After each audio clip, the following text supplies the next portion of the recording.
Canucks offense goes cold in Carolina, falling 2-0 to the Hurricanes. It's time to break it down on Rink Wide Vancouver.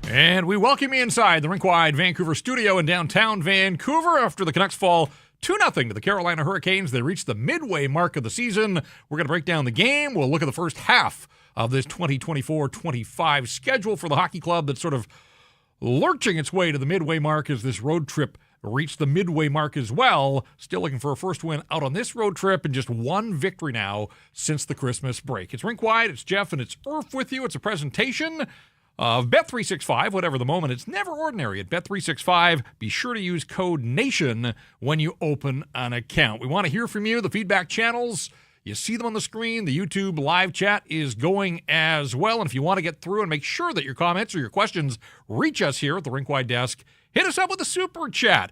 Part proceeds go to the BC Mental Health Foundation, changing the face of mental health and addiction by supporting breakthroughs in care, public understanding, research, and knowledge exchange. If I could read a longer liner, I probably would, because it would keep us from talking about this hockey game. Irf, not a lot to get to. Why don't you break down all four shots the Canucks had on the night, or whatever it was? Yeah, it was not good. Nothing special from the Vancouver Canucks. Dustin Tocchet is 35 years old, played 85 games in the National Hockey League, has his third career shutout, and he didn't have to work at all for this one. And, we were talking with one of our producer, Jacob Lazar, and he said, four of those he looked completely lost on as well. So that goes to tell you what kind of night it was for the Vancouver Canucks. The unfortunate part, Jeff, is the Canucks have had a lot more of these nights more often than not, and I think that that's where the frustration is.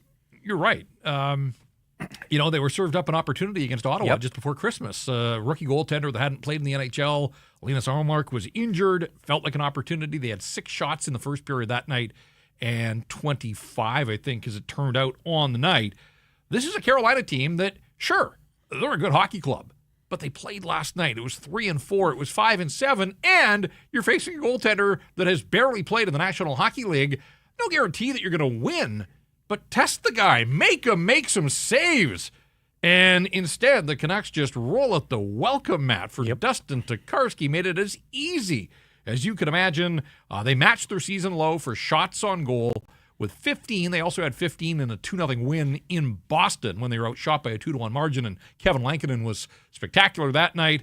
That was a 2-0 game. This is a 2-0 game. Third shutout loss, by the way, for the Canucks, blanked by the Devils, and a couple of games ago against the Nashville Predators. So, yeah, inexcusable that you don't pepper Dustin Tocchet and try and take advantage of a Carolina team that maybe had some heavy legs. This wasn't the Marty Nakash show or Sebastian Aho or Jack Roslovic, and nor was it last night when Carolina beat Toronto by a score of 6-3. I guess you don't need those other guys when Jordan Staal has found the fountain of youth, had the hat-trick against the Leafs and backs it up with his 9th of the season. It opens the scoring. 15 minutes into the hockey game, turns out to be the game winner, and Andrei Svechnikov doubled the lead early in the second period. 2-0 is your final score. So bear with me here for a second as I just run through a couple of numbers. Canucks at the midway mark, 18, 13, and 10. So 18 wins in 41 games. They have 46 points from those 41 games, so puts them on a 92-point pace coming off the 109-point season of a year ago, where they were once 10-2 on the road. They're now 11-5-4, so 11 wins and 9 losses, even though they've picked up some points along the way. But this is the troubling one. They got Elias Pettersson back. They got Thatcher Demko back. This is about as healthy as they've been all season. Injuries happen. You're rarely going to get your entire complement of players. They have 1 win since Christmas. They're 1-3-3 now in 7 games since the holiday break. And after overtime losses in Montreal and Washington to get things going, they're 0-1-2 now on the road trip. So lots of numbers there. I get it. Any way you cut it. No bueno for the Vancouver Canucks. 5th time this season with Miller, Hughes, Pettersson, and Demko in the lineup, Jeff, as well. So, yes, they've been undermanned, and you haven't had your fair share of all your stars in the lineup, but even when they're there, they're not that great. Rick Tocchet did an interview with Dan Murphy before the game saying getting Demko back would be good, and Elias Pettersson, how much he brings to this team and what he can bring. And he said he can be a big moment guy for the Vancouver Canucks. Well, he wasn't. He had a couple moments where he looked pretty good, but the rest of it, you can't really blame all of this on him, but you are a star player on this team. You're a guy that's been out of the lineup for quite a while. Didn't even register a shot on net, Elias Pettersson. And yet, I thought in the third period, he didn't play bad. Forced the issue. He made some things happen. Yeah, I mean, on a night when the shot totals were ridiculously low, you'd like him to have some more. You would like everybody to have a few more. I actually thought on my list of guys that I didn't think stepped up and performed, Petey in his return to the lineup plays over 20 minutes, so they used him a fair bit. 3 attempts. I had that one in the third period on the power play that I think it was Besser that fired it right through the slot. Petey trying to go high on Tocchet, a little too high over the net, and he's always demonstrative when he knows that he should have done more, and he kind of had that look on his face. But, I mean, he wasn't terribly dangerous. I thought he and Garland in the first period had a little bit of mojo going, but not enough, obviously, when you get shut out. And this is now 4 of the last 6 games. The Canucks have not scored a 5-on-5 goal. So, to me, 10 alarms should be going off in the Canucks front office or wherever the front office is out on the road. 4 of the last 6 games, they have not scored a 5-on-5 goal. Didn't happen in Calgary. Didn't happen against Nashville when they got shut out. Didn't happen in Washington the other night. And didn't happen in this one when they got blanked as well. So most of the game played 5-on-5. You have to generate some offense, and it's just not there for this team. And they got to figure out why. But it does start with shots. Put some shots on net, and maybe some good things happen. 5 in the first, 4 in the second, and 3. I mean, it started with 5 in the first, and it went down from there. What happened to score effects? With 3 power plays on the night, including 2 in the third period, they generated 2 power play shots in this hockey game in 6 minutes of power play time. 2 of those, we're talking about Petey. I mean, Jalen Chatfield had a running battle, and Chatfield came up on the wrong end, draws 2 penalties there in the third. And again, you just thought if they could get 1, now you're a bounce away, and maybe you get another. They didn't go to overtime. No. So they broke that trend. But, yeah, I mean, you put it at the feet of the leaders here. Again, Dakota Joshua plays a role on this team. He's the only forward that's out of the lineup right now. And he hasn't performed or produced at the level he did last year. So you can't say, they're missing Dakota Joshua. Yes, Filip Hronek will help when he gets back in there. But there was enough talent. This is as close to the Canucks roster as really we've seen pretty much all year, and just an absolute dud. So, I mean, I think what's starting to concern me, and I would have to think, and I hope this is registering with the brass and just the top to bottom in the Canuck organization. I've seen a lot in social spaces here for people that I'm done with this group. They're not worth my time or my investment. If they're going to lose, do it like they did in Montreal the other night. That was a fun hockey game at the very least. To be bad and boring as they are right now, that's a bad combination for the brand. Yeah, and I think a lot of people in our chat and different social spaces have now gone away from they're blaming the players. I think it's now starting to become a structure thing, Jeff. I think it's now become kind of on the coaching staff here a little bit. There were times where we blamed management about roster construction and the guys that they have couldn't play a certain way. We made a big deal about Forbert and Desharnais and the signing there, and that's not the system that Rick Tocchet wants and things like that. But now you look at it and you have these players and you're able to go out, but it's the coach that is not able to get more from them. It's wild to see. I think that a lot of people are looking, and now the finger pointing is starting to go at Rick Tocchet. Is he not getting his players ready to play? Is it the structure that needs to be different? And the power play, they have to do something about that. Why Jake DeBrusk, who you pointed out as well while we were watching the game, your leading goal scorer, your leading power play goal scorer on power play 2 in this hockey game when it's a game that you need to win. Yeah, and this is where you'd love to be on the road to be able to ask some of these questions of Rick Tocchet, because that was mind-boggling. If you want to start the game, that's fine. Pettersson's back. Somebody's coming off the power play. Garland scored the other night. You want to give him a cookie for that? That's fine. I get that. But the first power play of the night didn't go very well.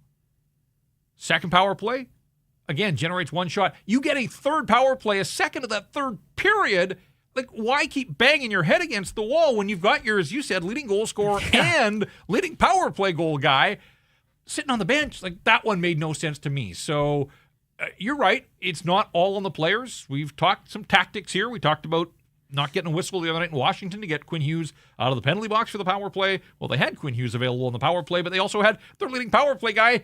He wasn't in the penalty box, but he was stapled to the bench, and that made no sense to me. He was out there for the second unit, but second unit, a mishmash. And, the other part, too, is, Carolina was the team that was playing back-to-back. You'd think fatigue might start to set in later in a hockey game, so you get 2 power plays in the third period. I get that we just talked about the power play didn't look great and it wasn't all that effective. But instead of going to a second unit that has DeBrusk and Lekaramaki and Kiefer Sherwood and Pia Suter, who's just gone ice cold, can your best players not stay out for 2 minutes? That's what you and I talked about. Elias Pettersson went to the bench. I didn't like that at all. Why are you changing? You're in a hockey game. You're down 2-0. You have a man advantage. And Elias Pettersson skated to the bench. I know he missed some time, but I don't think that fatigue should be an issue for Elias Pettersson at all. You don't see Connor McDavid coming off the ice. You don't see, guys like that. Austin Matthews doesn't come off the ice. JT Miller doesn't come off the ice. Quinn Hughes doesn't come off the ice. And in a game where you need a goal, where you want your best players out there, I don't know why Elias Pettersson skated to the bench. They were in the zone for a little bit and they came back out, but it just makes no sense there. And even then, Jeff, furthering kind of back to the point about coaching, a lot of people in our chat as well. Would you have called a power play a timeout before one of the power plays? You could have. I mean, we've talked about timeouts. Tocchet doesn't generally use them. Doesn't call them. So my issue isn't so much with no timeout. It was, maybe in the timeout and keep your best players out there, whatever the case. This is just inexcusable. 15 shots, 3 in the third period when you're down. You're not protecting, and we know that they've run into problems when they tried to protect and haven't had shots on goal. This time, they were down in the hockey game and needed offense and did absolutely nothing to do it. Hey, we got a super chat, and want to get to that here. So this one is from Matt Blom, and he says what terrifies him is looking at the Canucks schedule now. Toronto, Winnipeg, Los Angeles, the Oilers, Buffalo. Okay, meh. Oilers and Capitals. Absolute gauntlet. Yeah, we've been saying that. It started with the Washington game. 2 weeks ago we were saying, you got to get points now. You got Seattle and Nashville. It starts in Montreal. Got to get points because it just absolute. Gauntlet's the word. And they got to turn around. They're the tired team. They're going into Toronto. Leafs got smoked last night by this Carolina team. Matthews and Marner were brutal. That they're going to want to atone for their ways. Leafs are one of the best teams in the league on home ice. And then you got Winnipeg sitting there in wait on Tuesday. And it doesn't ease up when you get back off the road. So appreciate the contribution, Matt. And again, part proceeds of all super chats going to the BC Mental Health Foundation. All right. So, no DeBrusk on the power play, or at least on power play 1. Guys don't stay out there. They generate 2 shots on goal. Hughes had 1 and Miller had 1 in the third period against a goaltender that probably has to shake off rust every time that he gets the opportunity. I wasn't convinced with the Canes playing back-to-back, but at home and no travel. I thought they might see Peter Kochetkov again, but they elected to go with their backup. Frederik Andersen, by the way, had knee surgery back in November. He's skating and practicing again. They've used 5 goaltenders. Former Canuck Spencer Martin has lost the backup job there. He's back in the minors. They've had to kind of patchwork their goaltending a little bit, but through it all, this Carolina team continues to find ways to stay near the top of the National Hockey League standings. And for the Canucks, they remain in wild card 2, but game goes by here now.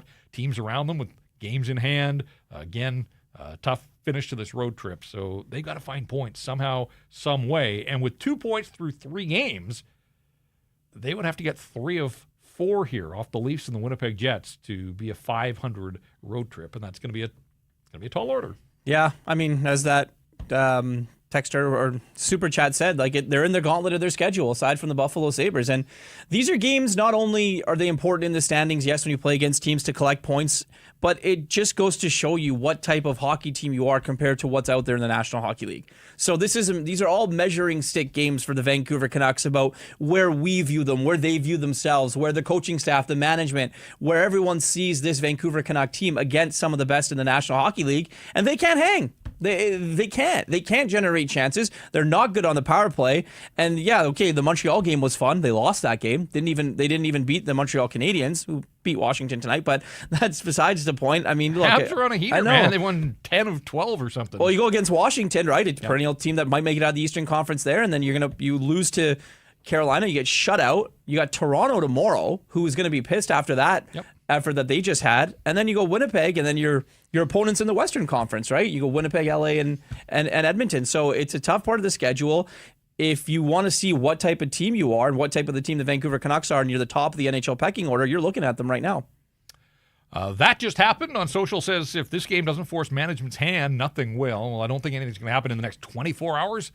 But yes, again, it drives home this fact that while we've all been saying, hey, defense isn't good enough, now offense is becoming a problem, although a few more puck movers from the back end and maybe you generate a little more on the offensive side. Stittle Boston on IG says Canucks look like they were the team on the second night of back-to-backs. And yeah, to some degree, or if it took them 12 minutes to get a shot in the second period. Again, we talk about score effects. You're down 1-0. Put a puck on net, see what happens.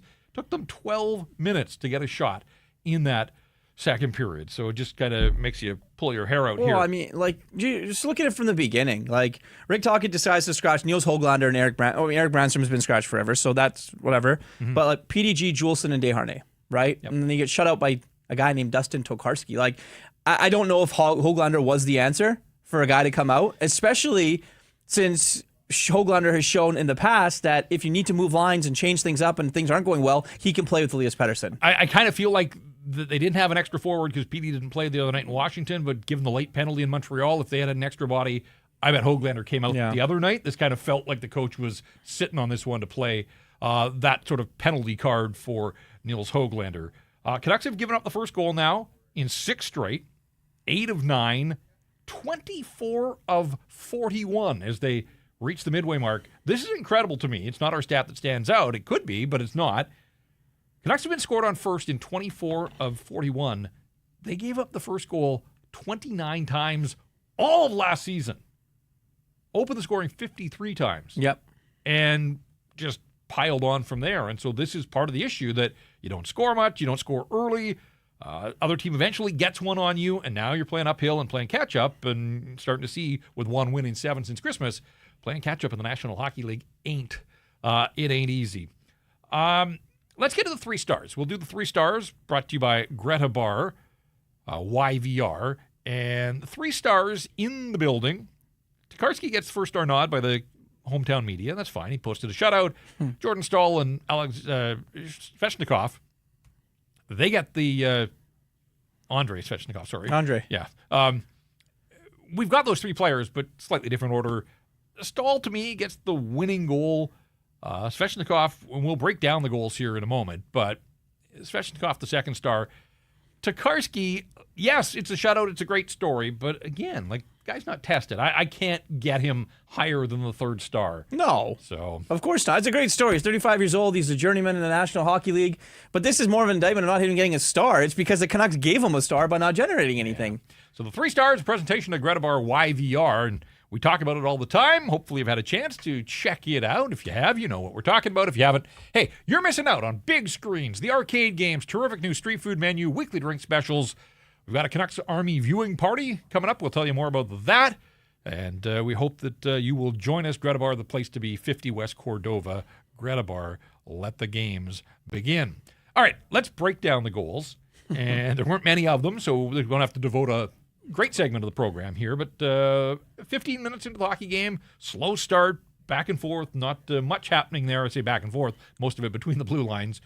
The Canucks had to kill off the penalty. JT Miller, cross-check on Svechnikov. I thought it was a really solid penalty kill by the Vancouver Canucks. And okay, maybe that'll give this team a little bit of life and some jump, but alas, wasn't to be. Puck dumped in. Quinn Hughes and Vinny Desharnais out there together. They go back, sort of lose a battle on the end boards. Puck squirts free to JT Miller. And Miller may be a little too cute, but I think it was a perfect example of what Rick Tocchet has talked about so often of don't compound mistakes. Mm-hmm. Miller tries to move the puck to the inside. Jake DeBrusk is there. He's in the area at the very least, but the puck hits a Carolina skate, And that's where trouble really begins because it gets pushed back to the point. Miller kind of gets out there to pressure the point. Jake DeBrusk basically just looked like, he was trying to cut a hole in the ice to go ice fishing or something, just spinning around, doesn't take the man. Puck comes to Jordan Staal. And let's be honest here, Staal sort of shanks the shot. He had half the heel of his stick. He had half the net, and somehow it went back against the grain through the legs of Thatcher Demko. I'm not going to pin that one on the goaltender. But hey, it gets in. The breakdowns happened before it reached Demko. Would you love a save in that moment? Sure, but again, you can't double down on the mistakes. So JT's pass doesn't reach the intended target, but you got to react and recover and still make a play there somehow. And instead, puck gets kicked back to the point, the shot, the rebound, and Staal puts it in. So again, Canucks down 1-0, big deal. Lots of hockey left, and maybe that was supposed to be the wake-up call. At least you hope that was going to be the wake-up call for this club. Yep. Not sure what it would take to be a wake-up call for the Vancouver Canucks these days. So out of the first period, down 1-0. Again, not a terrible place to be on the road. But minute and 35 into the second, after a sketchy icing call, and I want to talk more about this in a sec, but let's just go through the goal as it developed. Face off in the defensive zone, puck in the corner. Svechnikov goes and gets it and just walks Carson Soucy. This is the NHL. You got to make a better play than that. But back to this point of doubling down, Svechnikov's coming out of the corner. Where's somebody to cut him off at the pass? Mm-hmm. And instead just has this path directly to the front of the net, able to do whatever he wants. I mean, it was terrible defense by Carson Soucy.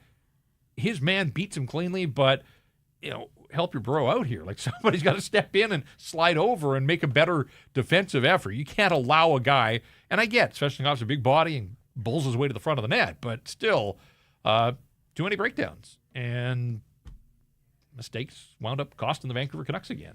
Yeah, Soucy got tossed on the second goal. It's the only way to put it. I mean, Svechnikov's bigger, better, faster, stronger, and that's happened more times than not to Carson Soucy this season. Yep. He gets boxed out. He can't turn. He gets out of place all the time, and a lot of the times we've seen where the puck just ends up in the back of the net. I mean, Svechnikov makes a hell of a play. He's going to do that to a lot of defensemen in the National Hockey League because he is that good, but it's just, you're right, Jeff. No one came over to help. Should have saw them struggling when he went around him the first time, and then he turns around back and then goes straight to the net. But you wanted to talk about the icing call on that play. Well, soft as well. I think it was soft. So Brock Besser's got the puck, full control in his own zone, tries to airmail it, and I think it was Lekaramaki that they got their signals crossed. It was like a quarterback throwing deep and the wide receiver pulling up a little bit. But in football, that would just be an incomplete pass. Yes. Here, puck slides really slowly back towards the Carolina end. And I don't know, it feels like I see this more often this year than in other years, where defensemen just slow play it, and they make it look like they're hustling, but they know full well that if they don't go all out, that the puck's going to cross the line, and the linesman puts the arm up and blows the whistle. And I thought that was the case here. And I don't know, I just want continuous action. I want the game to flow. I don't need an icing in that moment. There are times when teams are under pressure and all you can do is ice the puck. Fine. I get it. Besser wasn't trying to ice the puck, and I just didn't think the Carolina defenseman made much of an effort.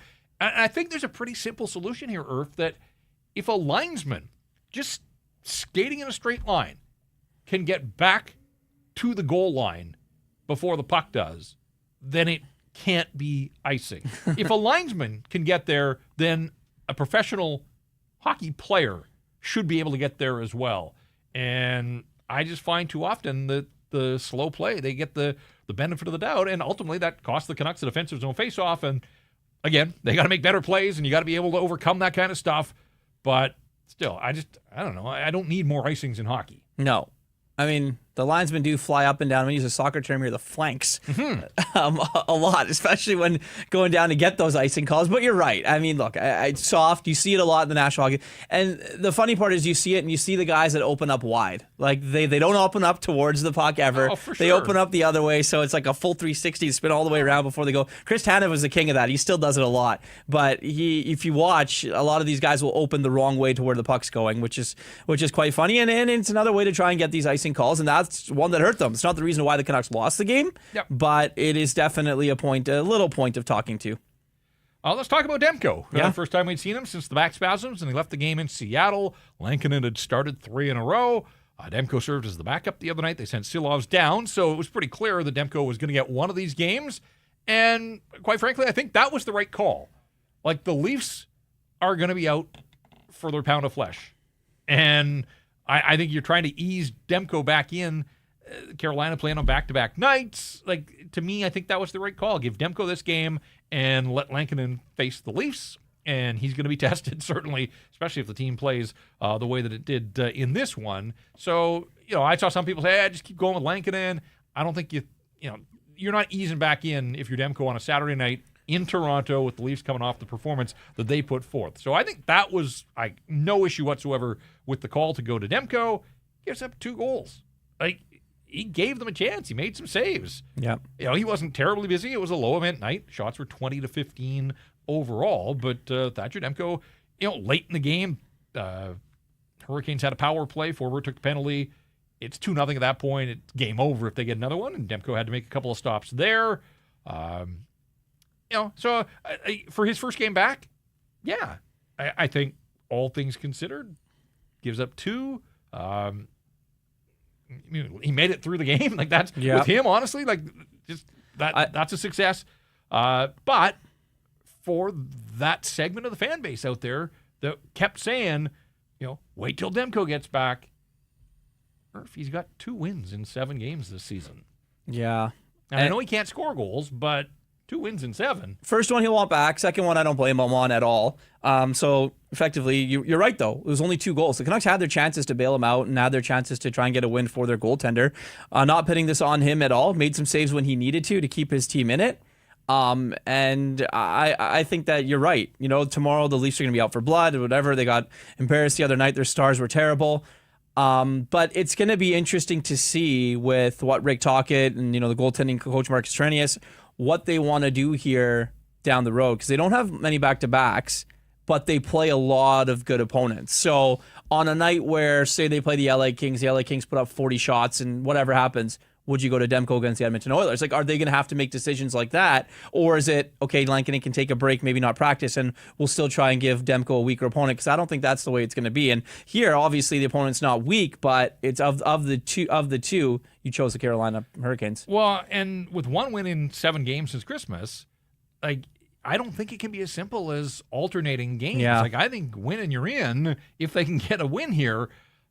So Lankinen tomorrow, but then they'll have a decision about Winnipeg, and then as we talked about, come off the road, you see the Kings, you see the Oilers, you get the Sabres, then you get the Oilers again, and the Washington Capitals coming down the pipe again. So, that's going to be interesting to watch, is sort of how they dole out the goaltending assignments. But, again, I didn't have an issue with Demko's performance in this one, but 2 wins in 7 for him. He's 2-2-3 now on the season. Like I said, not the reason why they lost the game. Nope. Definitely not. Remember when they had a 3-1 lead in Montreal? Feels like a lifetime ago. Yeah. They've been outscored 8-2 since they had that 3-1 lead. They know that the lead got away in Montreal, only scored the one the other night in Washington, and here they get shut out. So, offense again becoming an issue at the top of the lineup, but also, we said, what would it take to just get any sort of contribution from any of those supporting guys? And they've all gone cold as well at the wrong time. We have Elias Pettersson. Post-game comments from Carolina. Pettersson obviously coming back into lineup after missing some time. So, let's hear from Elias Pettersson. How did you feel physically being back? Oh, it felt good. I've been working hard to get back, and fun to be back. How did it feel timing-wise? Felt pretty good. Maybe obviously some puck battles, puck losses, maybe I do want back, but I think overall it felt good. Tough loss. Did you guys talk before the game about them playing last night and trying to put pressure on them early? Yeah, definitely. We knew they played the night before and what type of game it's going to be. They play very predictable. It's hard to get them stuck it's hard to forecheck them because they're quick to just run it around and the forward support. But had some looks to score, but couldn't get the puck in. Probably, you'd say, agree 15 shots isn't enough. No, most no, nights, definitely. I think we had many looks that we didn't hit the net, and Brock made a great pass to me on the power play, and tried to pick the corner instead of making sure to hit the net. Maybe I don't score, but maybe create a rebound, but yeah, small details. Third period, you had 2 opportunities on the power play, and by then, did it feel like maybe just not enough tonight? Yeah, maybe. I mean, they're a good team to make it hard for us. We're a good team too, but whatever we're going through now, we'll figure it out. There you go. Some frustration. Somebody send IMAC a lozenge. A little under the weather, I think, out on the road. Oh, that was IMAC? Yeah. Couldn't tell. Definitely needs an AV lozenge. Yes. And a quick turnaround Yes. and into Toronto tomorrow. But Petey referenced that power play opportunity where he said tried to get a little too cute and should have put it on net. I would agree with him there. But look, all the talk about where's he been for these last couple of games. He's back now, and I wasn't expecting miracles. But hopefully this is the jumping on point for him. A few more shots, yes, they're going to need that. But again, I thought in the third period, at least he was skating, and Tocchet always talks about moving his feet, and he was able to draw a couple of penalties that put the Canucks in the power play. So, not a terrible performance from him, but not good enough from anybody across the board. I'm okay with him taking that shot, though, 100 times out of 100, because it is that's what he does. That's what he gets paid to do, is try and pick the corner. And, Elias Pettersson probably hits the net, 9 times out of 10. And the one time that he doesn't, obviously things go well. But an interesting thing right at the end, whatever we're going through, we're going to figure it out. Or we'll get through it. Sorry, that's what he said. We shouldn't laugh about it, but it was kind of funny. The kids' choir that sang the national anthem. He laughed. Yeah. He gave him a chuckle. Petey's a pretty stoic guy.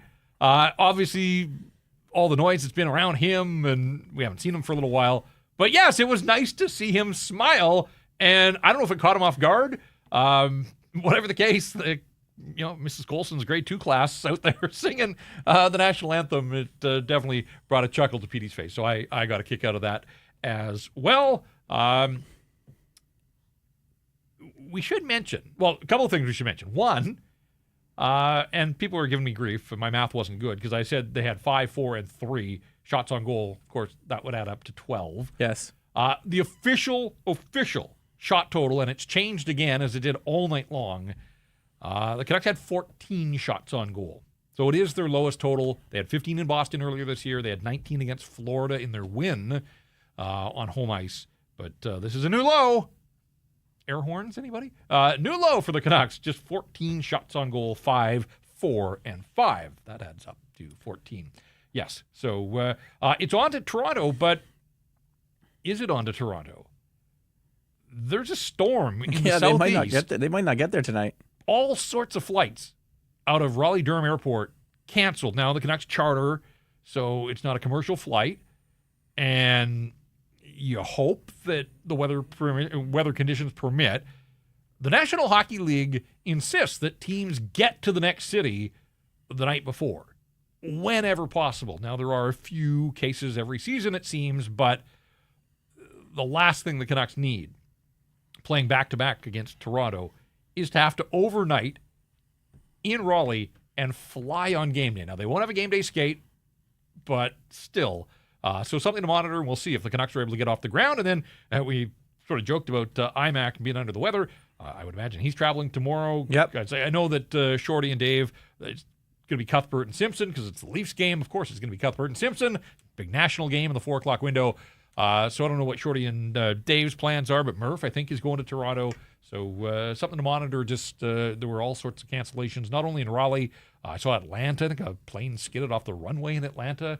So fingers crossed, and hopefully all goes smoothly for anybody involved in travel in the Southeast there. We're starting to see this a little more, Irf. I saw Pierre-Luc Dubois the other night take a pretty healthy run at Quinn Hughes. Yeah. Jordan Martinook caught Quinn Hughes pretty heavily in the second period, deep in the corner to the left of Thatcher Demko.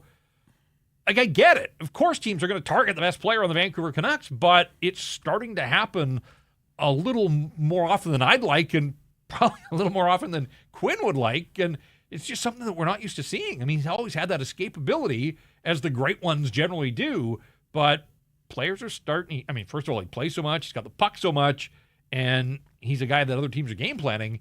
But if he's going to be healthy for the entire season and then the playoffs, like, you don't want Quinn Hughes getting caught in the trolley tracks too often. Yeah, Quinn was pissed too. Like he took the hit and then he kind of fell and jumped on Martinook after, and that's Martinook doing his job, right? For sure. That's what he does. I mean, look, Kiefer Sherwood, Quinn Hughes' teammate, did that to him for an entire series, and look at what happened there. Teams, you mentioned, they're going to start to target their best player. If JT Miller was, playing to a crazy elite level, then teams would start to target him a little bit more. But Quinn's small. He handles the puck a lot. He played 30 minutes. Like, he's always on the ice. He's going to get hit. That's how you get to the other team's best players, is by knocking them off their game. And Quinn Hughes, I don't think that they're targeting his hand. I just think that they're targeting him. And that's what you do if you're the opponent.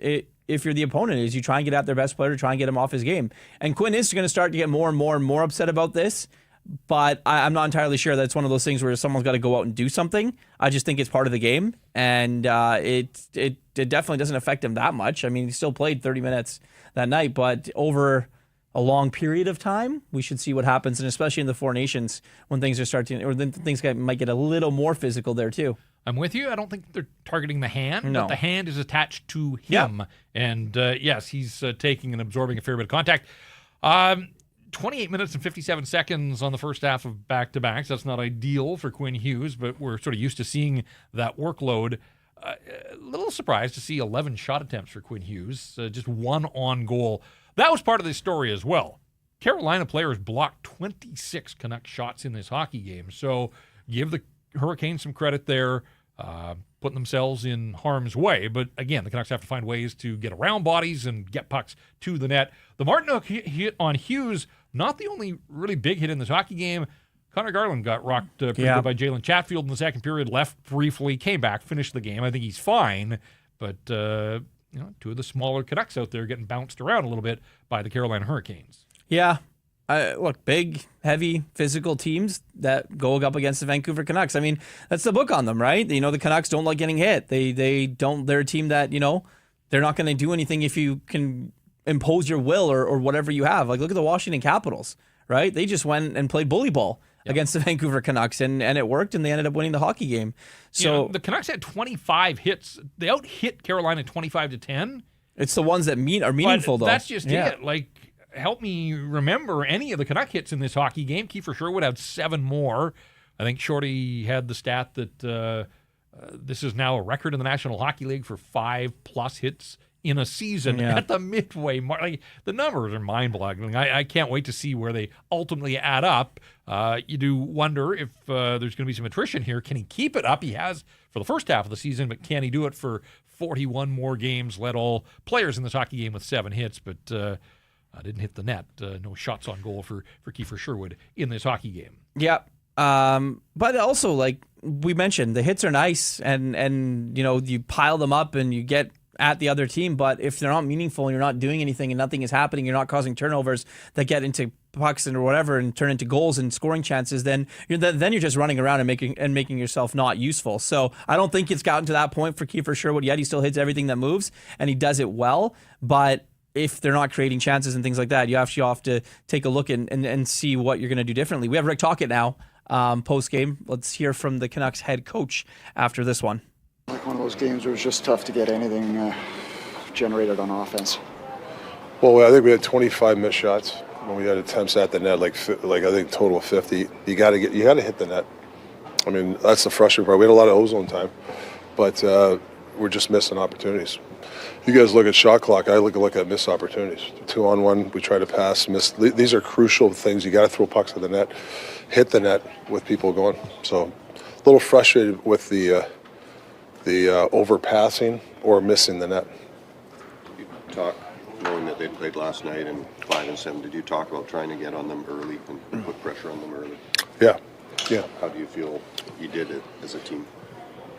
Well, I mean, I don't think they had a lot. They were tired. Yeah, they were tired, but I thought, like I said, we had a lot of ozone time. But you miss the net, or you don't shoot on 2-on-1s, it's hard to win. What did you think of Elias in his return? Yeah, I thought he was pretty good. I thought he was pretty good tonight.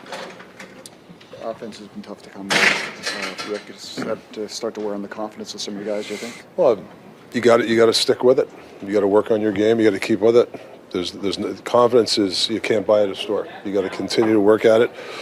You got to put pucks on net. Power play's got to come up with a goal for us. So bottom line. I hear what you're saying about missed shots Yeah. and blocked shots, but your team's been the lowest shooting team in the NHL for a while now. Do you have to do something as a team just to get more pressure and more shots on the other team? Yeah. I mean, there's opportunities to take the puck or like hit the net, shoot. Like there's no magic tic-tac-toe stuff, I don't know. They had what? They're one of the top teams at shooting, right? And they have 18 shots. So whether they're tired or not, we got to try to generate some stuff. But we need people to move their feet too. Did you think you were better in Washington than you were tonight? I have to look. Like I said, I'm more frustrated with the missed opportunities in front of the net, bouncing over a stick, things like that, where we can't settle a puck down. All right. A lot of questions about lack of shots and lack of chances. You can't buy confidence. There's not a confidence store. But I go back to his first answer where he says, you guys look at the shot clock, I look at the chances. And then the follow-up, he says, well, we got to get pucks to the net. So he probably should look at the shot clock. He can look at his chances as well, but and he's not wrong where he didn't name names, but who was it? Sasson and I can't remember who it was. Sasson and somebody, and Sasson had looked like he had a great opportunity to shoot and elected to pull up. They had the short-handed opportunity that really looked like it was a 3-on-1, and they didn't get a shot out of that as either. So yeah, I mean, I don't want to repeat what we talked about right off the top, but you can feel it, and you can feel the frustration mounting. And this head coach, his team isn't scoring, they're not winning, and the schedule's only getting tougher here. Michael Chow says, like it or not, if they can't beat Carolina, how are they going to progress very far in the playoffs? Hurricanes play playoff hockey in the regular season. Look, Carolina's a well-coached, really solid, structured team, great organization, has been for a while. And I'm not sure that they played their best game, but we talked about the schedule that they've had here of late. This felt like an opportunity with Dustin Tokarski, and I don't want to rag on Tokarski. He's in the National Hockey League, but it felt like an opportunity, and an opportunity wasted for the Vancouver Canucks just because they refused to put pucks on goal. So, Irf, it's getting desperate for Rick Tocchet when Lotto Line is activated. And we saw Lotto Line. Desperate times call for desperate measures, and that's exactly what happened, right? You try and generate some offense, you put your three best players together. What is interesting to me is at the time was when you put the Lotto Line together, like you've already had a power play, but your best power play unit wasn't out there to go with an extra man. So them not being able to put a shot on net with the extra attacker is just one of those things that Rick Tocchett's going to have to answer questions for at some point here in the near future if things don't change. But another thing, it's just, our chat's talking about it's been boring and the games haven't been exciting and, no shots and the lack of urgency or whatever. You and I talk about all the time. It's an entertainment business. Absolutely. And the Canucks right now are not playing an entertaining brand of hockey at all. It's pro sports. Mm-hmm. I get that. It's big business, but they are in the entertainment business. They are selling tickets to come and watch the best players in the world do their thing. There has to be an element of entertainment in it. And it has just been dragged out of the Vancouver Canucks right now. And that has to be a concern. This is a team that had 5 guys go to the All-Star game and another one join them there and the coach of the year and all that kind of stuff not that long ago. And last year was fun because the team was fun.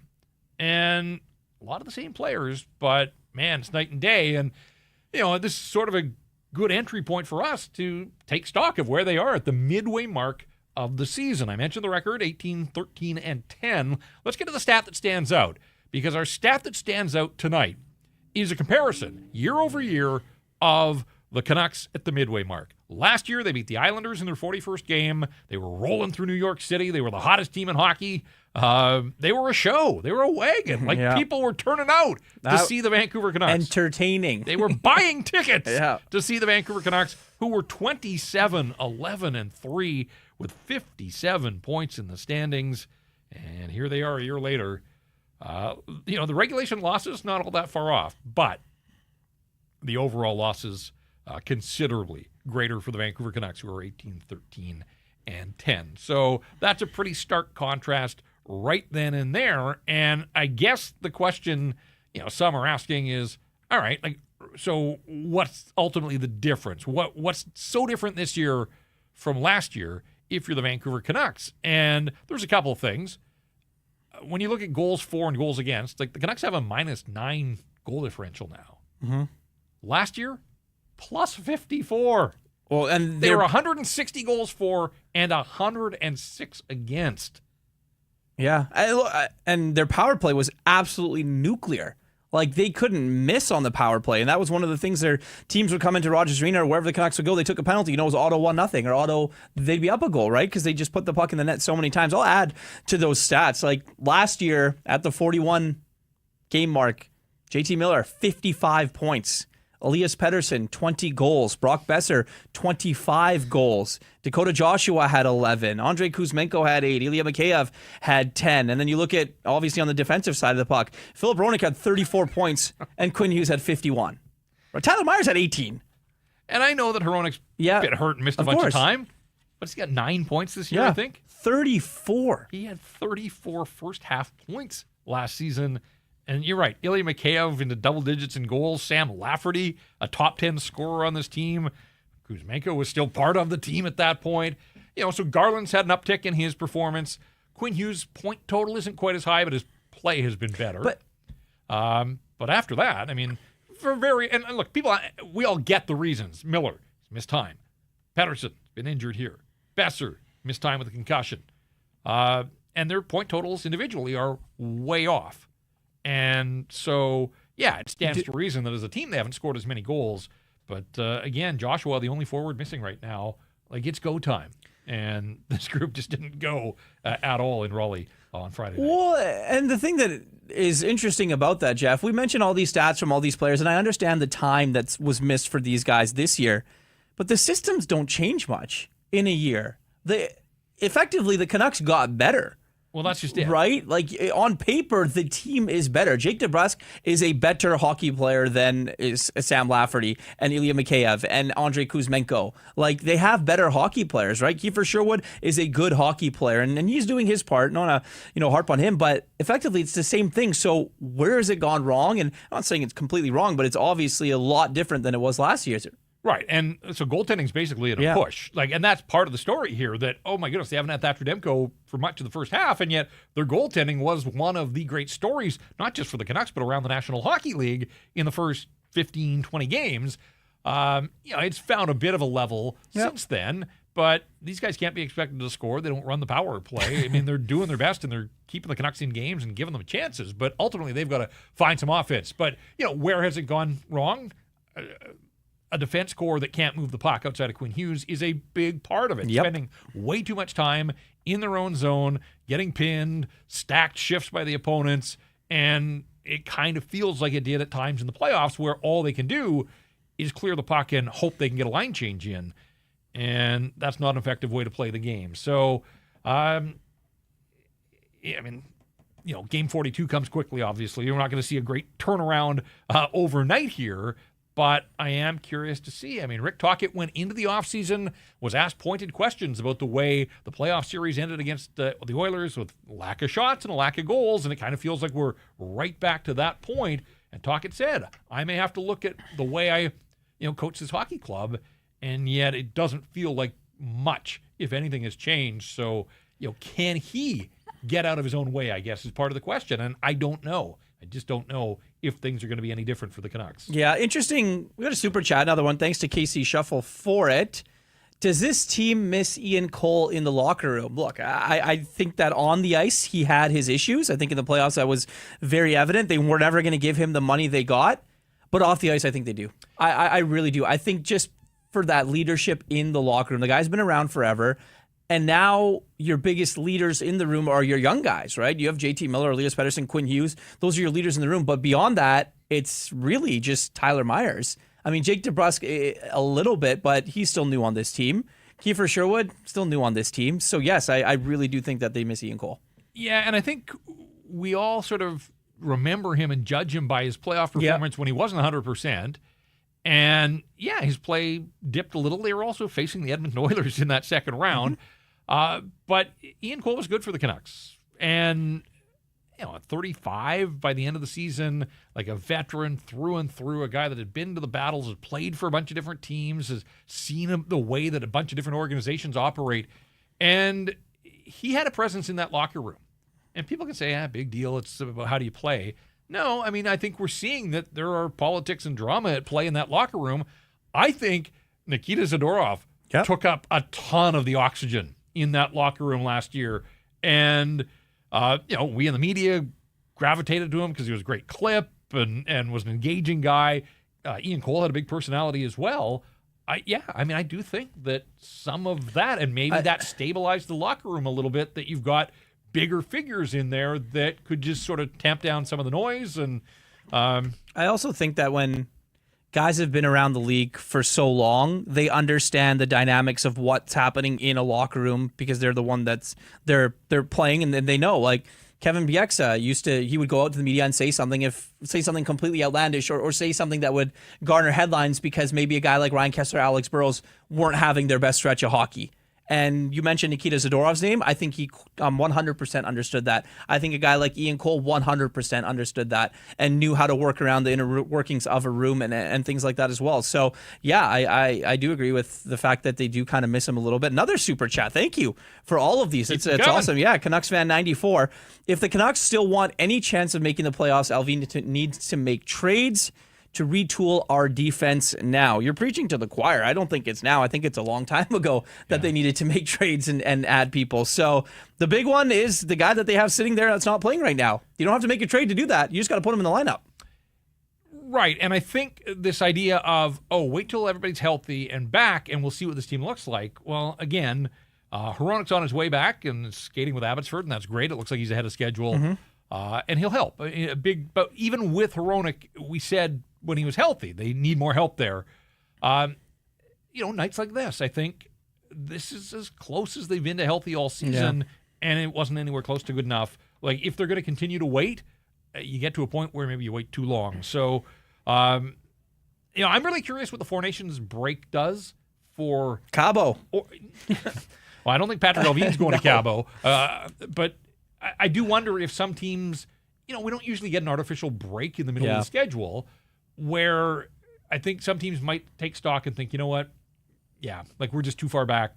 Let's become sellers now. I wonder if it sort of expedites some of the trade around the National Hockey League, if it gives teams a pause to think, okay, let's go in and make deals so that we come out on the other side. We don't wait until March the 7th. We get a couple of weeks jump on it. I don't know. I'm just kind of curious to see if the Four Nations break does anything different this year for managers in the way that they operate, in the way that they go about trying to build their hockey clubs. Well, we definitely know that they're answering the phones and they're making phone calls. So there's no secret that the Canucks are definitely trying to improve their hockey team. Now, in what way, shape, or form that happens here in the next little while, whether it's before the Four Nations or whether it's after or right at the deadline, remains to be seen. But I think that they have to wait at least until they're fully healthy. They kind of want to see what is going to happen. I don't know how long you're going to wait for Philip Hronek, but I mean, anyone that's watching this team knows that where their desperate need for something is, and management is for sure trying to do that. But it's so hard, Ref. Like, there's so many teams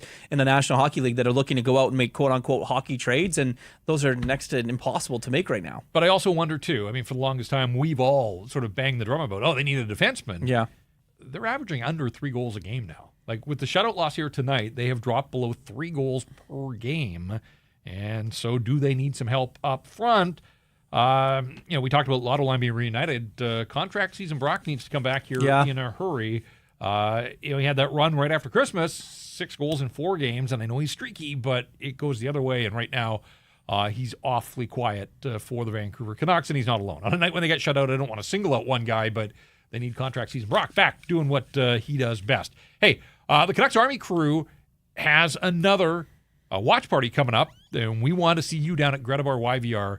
Big night. It's all presented by Fountain Tire. Going to watch the Vancouver Canucks take on Edmonton on January 23rd. Rivalry, of course, was born out of the playoffs last spring. Going to be all sorts of giveaways, hockey tickets, signed memorabilia, jerseys to be won. Doors open at 5. Puck drop is at 6 o'clock. Game's in Edmonton, so it's a 6 o'clock start here in Vancouver. $10 ticket gets you access to all the action in support of One Broken Biker. And there's also a VIP 4-person option. You get a reservation, you get entry to the event, Greta Burger and beverage, plus a game card for all the great arcade games there. Don't miss out. Secure your spot now. Nationgear.ca is the website, and you can buy your tickets. An action-packed night with your Canucks Army crew, and we look forward to seeing you at Greta Bar YVR. All right, 3 games down, 2 to go here on the road trip. Toronto on Saturday. No morning skate, so the Canucks catch a bit of a break there. We touched on this the other night, the circus. You know that Pettersson and Hughes and Miller would all be front and center with the media. Canucks is probably still the Elliott's lead item on headlines and Hockey Night in Canada, but we'll have to wait for that. And then they don't finish up the road trip until Winnipeg on Tuesday, so a couple of days between games 4 and 5. But they need wins. They need them in a hurry. And it's not going to be easy going in. We'll talk a little bit more about the Leafs here coming up in a sec. Canucks fall 2-0 in Carolina. They dropped the season series to the Canes, who one of the teams that beat them in overtime 4-3 back on October 28th. So Canucks get a single point out of the 2 games against Carolina. Last season they swept Carolina. This time they go 0-4, but they do get a loser point from the game on home ice. All right, what have you got your eye on around the National Hockey League when it comes to our Bet365 line of the night? It's terrible yesterday, but this portion of the show is brought to you by Bet365, proud partner of Sick Harrison Price Canucks Conversation. Jeff, you and I here at Rink Wide Vancouver. Open account with Bet365 today, but on a huge range of markets.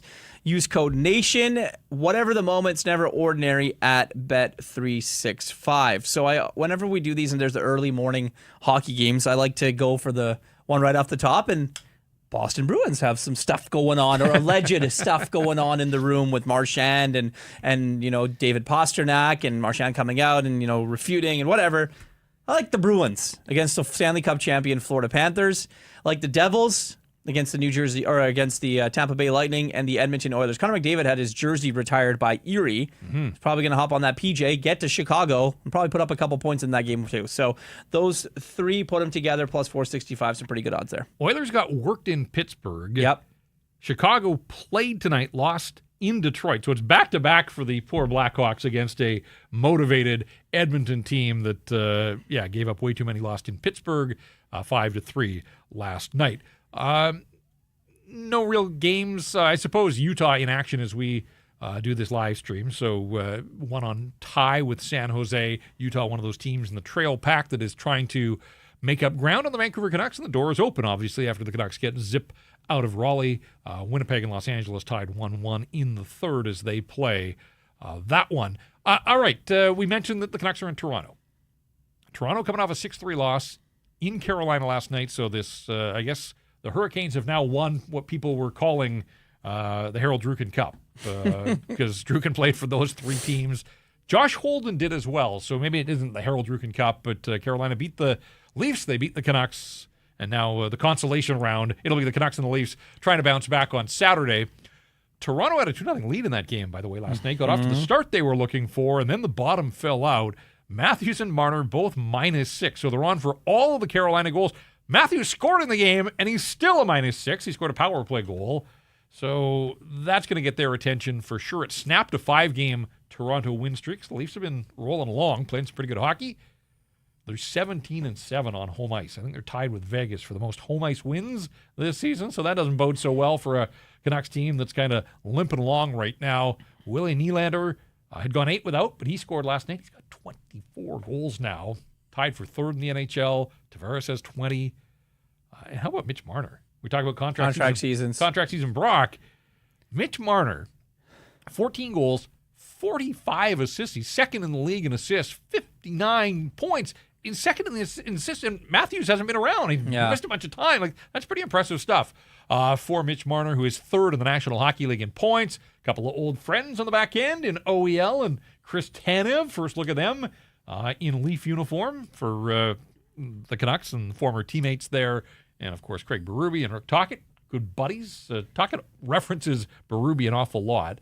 And so two guys that certainly played the game the same way. And that they see it the same way as well from behind the bench as well. So, tough sledding for the Vancouver Canucks, especially given that the Leafs got smoked in Carolina, and you know that they're going to want to bounce back and get moving in the right direction again. Yeah, I mean, look, Hockey Night in Canada in Toronto when it's Vancouver, Toronto is fun. It's fun. It's great. It's great for the league, I think. It's great for the internet. It's great for us, for people that have to do content, whether it's your reading stuff. And, the game itself almost takes a backseat to the pageantry that is the game leading up to the game, right? Well, I kind of think that's where No Morning Skate. Like, honestly, I am a little disappointed just to sort of see what kind of levels it would have reached. But it would have reached super levels because there's no way that Hughes, Pettersson, and Miller would all not have been able to talk in the morning in Toronto. But anyways, it's besides the point. I mean, they probably make Rick Tocchet available before the game at some point, and maybe a player as well. So we'll see what player that ends up being. I would assume it's Quinn Hughes that the captain would be requested. But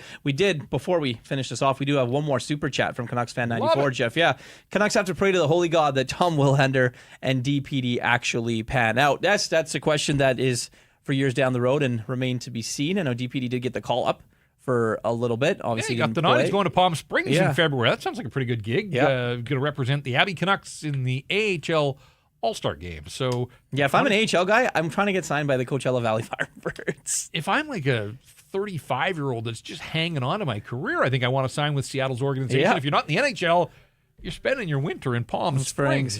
But look, for DPD, a 20-year-old, to get the nod to go to the All-Star, this kid is tracking. Like, for a third-round pick, I think he's already outkicked his coverage here. And looks like a legitimate prospect for the Vancouver Canucks. So good for him. I wanted to mention that the other night. We didn't get a chance. But was it last year that Archie Baines won the MVP? Last year won the MVP, yep. Yeah, it feels like more than that. But they love DPD organizationally. And they should. Of like him, Lecker-Mackey, Willander, like DPD's near the top of that list of guys that they have really high hopes for. So good news there for the Vancouver Canucks down the pipeline.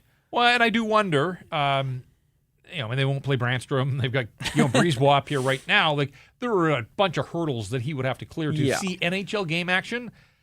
I know they brought him up, gets an NHL paycheck, skates with the big league team, and then that's a reflection of the job that he was doing down in Abbotsford.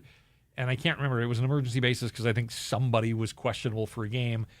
Didn't play. I do wonder if we see him again with another call-up at some point. The organization's done a really nice job of using Abbotsford effectively throughout the season. And, maybe another tip of the cap after this all-star appearance at the AHL level, just to let him know that he's on the right track and that they haven't forgotten about him down there in Abbotsford. So we'll see what happens. But if the Canucks stay in the push for a playoff spot and, the stakes just get higher, I don't think you're finding a game just because to throw to DPD, just to say he played in the National Hockey League. His time will come. And Tom Willander, that's going to be interesting to see if he turns pro and signs after his college season. And if so, does he go to Abbotsford? Does he get a look in the National Hockey League again? Depends where they are, yeah. Yeah, usually those guys, if the college season goes deep, we've seen it all the time, right? There's less than 10 games left in the NHL schedule. And just the way the season's going, you'd think that those games are going to mean something for the Vancouver Canucks. But also, if he is your top prospect, could he make the jump and get a look? Kind of feels like a long shot. But we'll see where that one goes. But he had a strong World Junior, and that was promising for Tom Willander as well. But, they're not here in the here and now. They're going forward with the guys that they've got. I do wonder if we see any lineup changes. Again, lack of offense, lack of shots on goal. Not that Brandstrom is the answer, but the other defensemen they're using besides Quinn Hughes aren't the answer either. And when you look under the hood, a game like this one, Canucks were outshot 8-1. In the minutes that Carson Soucy and Noah Juleson were on the ice. Yeah. And they just keep running them out there as a second pair. That's it's not even a third pair. Those are your top four guys, and they're just getting pumped by the Carolina Hurricanes. Hurricanes only had 20 shots, and they were on the ice for 8 of them as a pair. So I do wonder, does Höglander get back in? again, I don't know that he's the answer, but I always think in these situations, like, fine, he's gone 32 games without a goal. He had been in a healthy scratch before Christmas. Like, I don't have an issue really with Höglander getting this treatment right now, but I don't think it's right to single him out and sit him down when Pia Suter's gone ice cold. Danton Heinen hasn't scored in forever. Phil DiGiuseppe, like, what ultimately does he do around here this season? You know, the centers are going to stay in, right? Suter and Bluger, they're not coming out of the lineup, but even Kiefer Sherwood, who's been incredible for the Vancouver Canucks this year, and one of the things you have loved about Kiefer Sherwood was his consistency. Up until Christmas, he had never gone more than 5 games without a goal. He had the hat trick against Colorado. He's got 1 goal in 11 games now, and that's not a knock, but again, it just sort of points out that nobody from that group of supporting cast guys is scoring, including Kiefer Sherwood, who's been really, really good for the Vancouver Canucks, but you know, a lot of nights when he does contribute, they're able to win hockey games, and so they would take any offerings offensively from just about anybody. On the night when you get shut out, you take goals from anybody in your lineup. And you know, I'd like to see Lekkerimäki look a little more dangerous. He's getting a great opportunity. Liked what I saw in Montreal the other night, but you know, just like everybody else, 1 shot on goal in this hockey game. It was a decent chance in the, I don't know if it was on the no, it wasn't on the power play. In the third period, I think the shot was blocked. I don't think it registered as a shot on goal, but there was time on the clock still to make it interesting, and puck on his stick, scored in Montreal, but has been a little bit quiet here the last couple of games. So, again, I'm not dumping on the kid. I just think, like everybody else in a Canuck uniform, way too quiet across the board in this one tonight. All right, we covered a lot of ground. We've got to do it again tomorrow. So, got to save some material. Of course, we work with the material that's presented. So let's hope they give us something to work with. Well, look, there's no shortage of talking points regardless. But let's hope it's more entertaining at the very least on Hockey Night in Canada and everything else. But yeah, that's going to do it for us. Again, if you don't already, subscribe to our YouTube channel, rate and review. We'd love to hear from you. Give us a big 5-star rating out there. Follow us on all of our socials as well. And if you don't make it part of your regular routine, I would highly suggest checking out Canucks Army for all the latest on this hockey club. I've got instant reaction up right now after the game. The Stanchies and the Statsies will come your way, game day previews, and a whole lot more. So make sure, I'm even repping the brand here with the hoodie tonight. Can you see the logo? Not really. Canucks Army. Yes, check it out. We kind of look like we're dressed the same. Yours is more oatmeal. Mine is kind of Snow White, but oatmeal, isn't it? Yeah. I don't know. Yeah, sure. Well, there's like little flecks in there somewhere. We got to go. Right. Clearly, we've reached the end of the line here when we're reviewing our fashion choices. Let's see what tomorrow. Can't wait to see what you're wearing tomorrow. For Jacob helping out behind the scenes, and for Irf, that is going to do it for us here. 2-0. Canucks fall. They get shut out. They get blanked in Carolina. We'll see if they can dodge the weather and get to Toronto for a 4 o'clock start, and we'll be here right afterwards with the next episode of Rink Wide Vancouver.